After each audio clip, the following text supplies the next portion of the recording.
Yes, go ahead. Just tell us a story. Okay, where should I start? Just get the microphone closer to your mouth and Okay, Ashcom. look at this microphone. Yeah. Okay, The camera. as you all know, or some of you know, my name is Anthony May, and I've been in service of the Christendom for a while. But while I was in church, I've been a follower of Christ from when I was small, brought up by my parents, God-loving parents. But then when I go to church, I've always had questions. I know people out there like me who they question, they have answers that are left on, they have questions that are left unanswered. Whenever they go to church, they are, instead of them to go home filled, they go home with so much in their hearts. I came to church and I have questions, but you are talking to me about prosperity. You're talking to me about how to make money, how I should give. I've given a lot, but I've not received what I've given. I've given with so much faith, with so much, in fact, I've sacrificed everything I have. There was a point where I gave my laptop that my dad bought for me to a church, expecting to get it back because that's what the man was like, give something that pains you. And that laptop actually pained me. In fact, years and years of being in service to church, my life did not change because what I was expecting or the sermon, the preaching was prosperity and I wasn't prospering. So I left church and for years I wasn't really going to church. And not until I met Dr. Ibedamina by my mama, Queen Kel. And then, my knowledge of pastors, I don't want to see them because in fact, I know if I read the Bible and I see them preach, it contradicts. So don't confuse me, okay? I'm intelligent. And then when I saw Papa and Dr. Bedamina's sermon, for the first time in my life, I got an answer, a question answered. And I was like, well, this is it.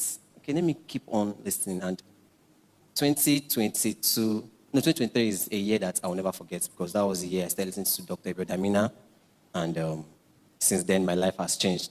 Not prosperity, spiritually. Like, I realized that I have to work hard. I realized that there are some things I have to do, things that I am meant to do. And I know that my life is blessed. I am not coming to church because I want to be rich.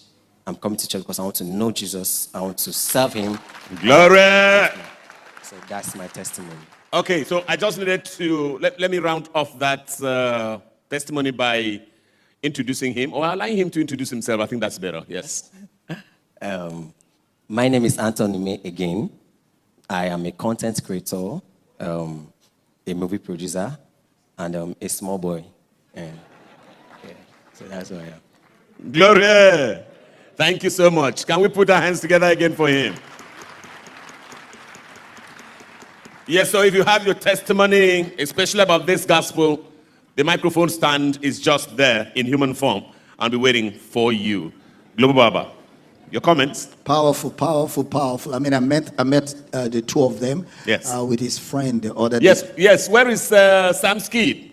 Please get set. Just come, Sam Skid. Yes, I met two of them with. And I was meeting them for the first time, and they told me they are, influencers, and they gave me their handles. I went to check them out. They influence millions of people in this country and beyond. And then they told me the testimony of how this message got to them. I mean, they flew in from Lagos to be in this conference. And it's such a blessing to see what God is doing all over the world. All over. Such a blessing, truly. Such a blessing. And Global Baba, when you look at that, blessing, it becomes magnified. It becomes even a real blessing because it's coming out of you. Of all places. Very true. Uyo, Nigeria. Praise God. This should be coming from the United States. Just like Jesus came out of Nazareth. Yeah. Global Baba. Yeah. And Global Baba, why do I suddenly start fearing that the United States may just snatch you away from Uyo? Why am I afraid? Fear not. Fear. Pastor Jessica almost fell down from her seat because they've been fasting for me to move to America. No way, Global Baba. That is not going to happen. May the will of the Lord be done. Okay. I have to say this right. If there's one person, one preacher in Nigeria who is considered as being very controversial and even disliked by members of his own profession. That person is no other than Dr. Ebed Amina. His take on some of the practices in the church has made him disliked by many members of the church. And it's so sad to see that pastors are now fighting against each other. Pastors are now calling each other's name. And the pastors do not speak favorable about each other. It's so sad to see things like this happening in the church. A place you would think that people would all be kind and nice to each other, but you'd be wrong to think like that, you know. But let me just give you my take on this whole issue, right? I personally think that what Dr. Ebed Amina is doing is right. His approach to the Bible and to some religious teachings, to me, is the right thing, because I feel or I believe that men of God have taken their Christians for a ride. Many of them are using the Bible to benefit themselves. Many of them are taking the Bible out of context because that puts money in their pocket. And if someone is out there trying to set the record straight, if someone is out there trying to bring more light into what other men of God are doing, I think that person should be celebrated. I think that that person should be appreciated for what he or she is doing. You cannot be in a church where your preacher is preaching about prosperity gospel, and the only one who benefits from this prosperity gospel is the preacher. The preacher has managed to enrich himself or herself at the expense of the Christian. You'll be in a church for 4, 5, 6 years after a man of God promised you that if you do A, B, and C, your life will change. And you spend years in that church only to find out that your life hasn't changed, everything is still the same. How would you feel? How would you feel? And that is why you see many Christians nowadays moving from one church to another. They are looking for signs and wonders, whereby this shouldn't be what they go looking for in the church. If you're looking for prosperity, there are things you can do to become prosperous. There are methods you can take to become prosperous. There are things you can learn in order to become prosperous. The church is not a place you go looking for prosperity. That's not the church. And that is exactly what the man of God, Dr. Ebed, has been saying. But I think that this is one of those things that many men of God don't want to hear. According to them, Dr. Ebed is trying to remove food from their mouth because the whole prosperity doctrine has enriched them enormously.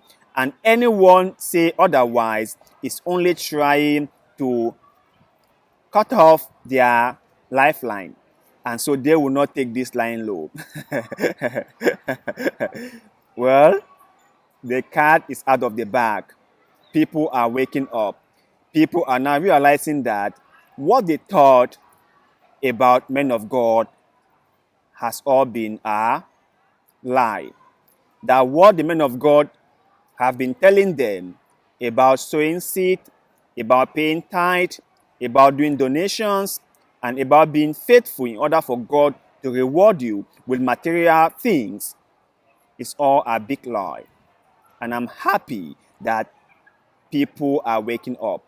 I know it will take a while, right? I know it will take a while for everyone to get this message, for everyone to absorb it, and for everyone to live accordingly.